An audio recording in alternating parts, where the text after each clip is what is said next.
Estamos hablando sobre el tema del matrimonio entre dos personas del mismo sexo, de diferente sexo y que han nacido como tal, versus el hecho de dos personas del mismo sexo. Y hablamos entonces de inicio del tema de las adopciones, ¿verdad? Que es al final de cuentas tal vez uno de los temas más importantes que hay. Y usted anticipaba algo de eso. ¿Cuál es el punto de fondo aquí, el poder reconocerse un matrimonio de dos personas del mismo sexo desde otro país y que al final de cuentas puedan adoptar entonces aquí en El Salvador a los hijos de cualquiera de nosotros, pues si hubiera ocurrido algo desafortunado a cada quien? Pues.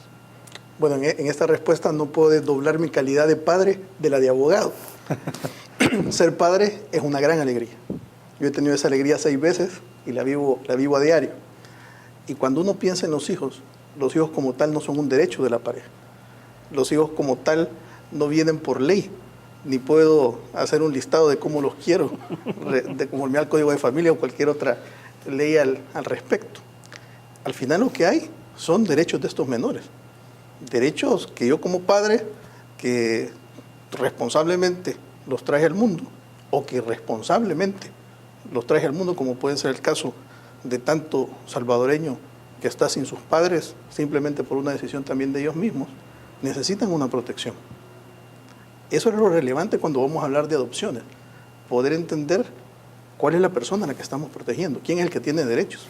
No son los derechos del padre, no es una satisfacción, no es para poder ir a piñatas, no es para que me inviten a ciertos ámbitos en los que si no tengo hijos quizás es más difícil llegar, o para ir a los juegos en un restaurante y sentarme en esa zona. No, son los derechos de los niños, son los derechos de estos pequeños que estando en este mundo por una decisión que no es de ley, la ley sí ve la necesidad de darles un ámbito en el que se desarrollen, en el que tengan un equilibrio emocional, en el que tengan un equilibrio como personas, en el que sean formados, en el que tengan acceso a la educación. Y toda la legislación es alrededor de estos pequeños que son los ciudadanos que se van formando, y el mismo interés del Estado en tener los mejores ciudadanos. Entonces, cuando hablamos de adopciones, no podemos hablar de qué es lo que quiere el adulto, qué es lo que quiere la pareja, sea del mismo sexo, o los que están conviviendo siendo del mismo sexo o de distinto sexo. Al final, lo más relevante es qué es lo que yo como Estado quiero para este menor. Incluso en nuestro Código de Familia, las dos posibilidades que ya señala son la posibilidad de adoptar por cónyuges o la posibilidad de adoptar una sola persona. Pero siempre establece una serie de reglas que no van en relación al querer, a la calidad del que quiere adoptar, sino que va en relación a la protección del adoptado, en relación a lo que el Estado prevé que es lo mejor para este pequeño. Y ese, creo yo, es el punto más importante cuando pensamos que la ratificación lo que está dejando en claro es que esta adopción tiene que ser por un hombre y una mujer así nacidos. Está acompañando, está reforzando ese sentido del que todos hemos entendido es el ámbito en el que un niño debe crecer y desarrollarse. Además de la adopción, que sería la protección del menor para que cuente con un ambiente ideal para crecer, también está otro tema muy importante, que es la opinión pública. Es muy famoso un caso, me parece que fue en Chicago, en el que llega una niña del colegio, 6, 7 años, primero, segundo grado, a donde su mamá y le dice: mamá, hoy aprendí una cosa nueva en el colegio. ¿Qué aprendiste? Me dieron este libro y se trata de 2 princesas que se casan. Y aprendí que yo me puedo casar con una mujer cuando sea grande. Entonces la señora, por simple sentido común, va a hablar con el maestro, la maestra en este caso, y le dice: yo no estoy de acuerdo en que en una escuela pública a mi hija le estén enseñando esto, porque la están confundiendo. Entonces la maestra le dice: ¿es ley del Estado?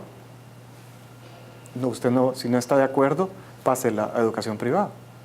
Entonces es una cosa muy interesante, porque si la ley del Estado es presentar lo normal en el sentido estadístico del término, no patológico, lo normal como lo que produce más personas sanas, y explicar que lo que se sale de la norma tiene problemas y da dificultades, entonces no podemos darle vuelta a los términos. Y yo siempre pongo este ejemplo cuando platico de esto: los médicos pasan años estudiando cómo es el cuerpo sano, para después entender dónde están las cosas que se salen de los patrones. Pero si nosotros empezamos a presentar lo que no es antropológicamente natural, ¿verdad? Entonces vamos a confundir. Tal vez nosotros de adultos, Dionisio decía, tú lo decías también, mis hijos, mis nietos, vamos a confundir a la gente. Si nosotros empezamos a presentar lo que se sale del patrón como una cosa sin consecuencias, va a llegar un momento en que sin discernimiento, sin capacidad de juicio, no se puede distinguir y eso causa problemas, ¿verdad? Entonces, también está en el ámbito familiar. Hace poco leí una frase que me encantó, que la familia es el punto de unión del individuo y la sociedad. Es una transición. La familia es sociedad, pero no es la sociedad completa, porque es la sociedad en que me quieren por quien soy.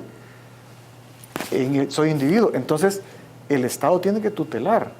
Si en un momento determinado, lo que decía Federico, se empieza a legislar para minorías y se presenta como una opción más algo que no es una opción más en cuanto a las consecuencias que produce, entonces podemos confundir, siempre por el bien de esos menores que están siendo educados por la sociedad. Chesterton tenía una forma, bueno, Chesterton era un genio, ¿verdad? Y tenía una forma en uno de sus libros de presentar el tema de la familia, y él lo veía como el primer útero social, el útero del cual salía expulsado a veces el cipote, ¿verdad?, a la sociedad.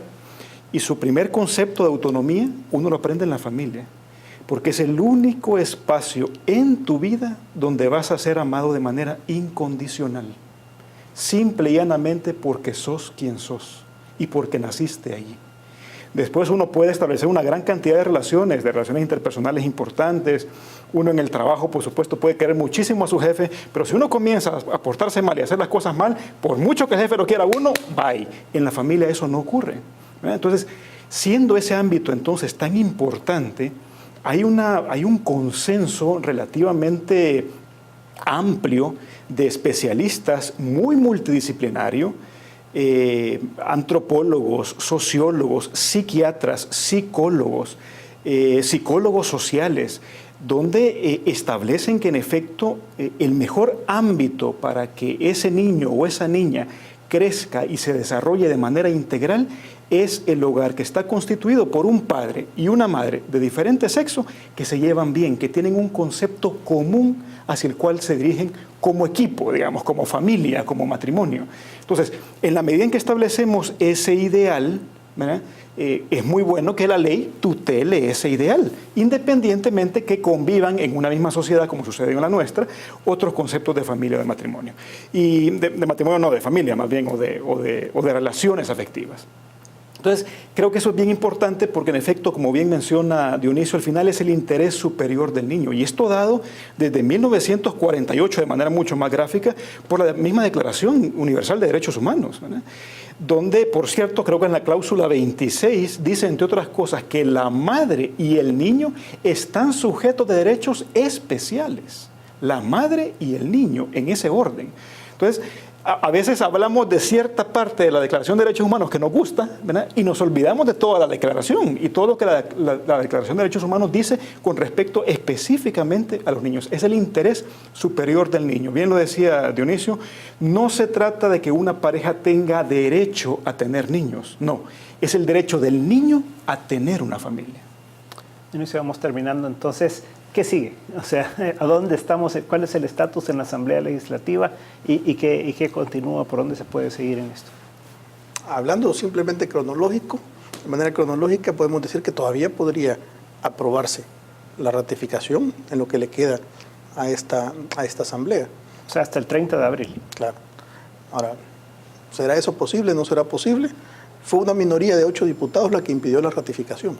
Esos fueron los votos que faltaron para llegar a la mayoría calificada. 4 de esos votos ya no están en el siguiente Congreso. ¿Será que el siguiente paso podrá ser ponernos de acuerdo en qué estamos hablando, eliminar el ruido que hay alrededor que no tiene nada que ver con la reforma? ¿Será que la familia salvadoreña nos ponemos a poner de acuerdo y pedirle a nuestros legisladores que queremos la ratificación como una protección a la familia, que exigimos de todos ellos esa ratificación? Y la última opción sería presentar una nueva reforma, esperando una ratificación en el próximo periodo. Yo sí creo que la familia salvadoreña tiene la fuerza, tiene la decisión y tiene el conocimiento como para pedir que se protejan sus derechos.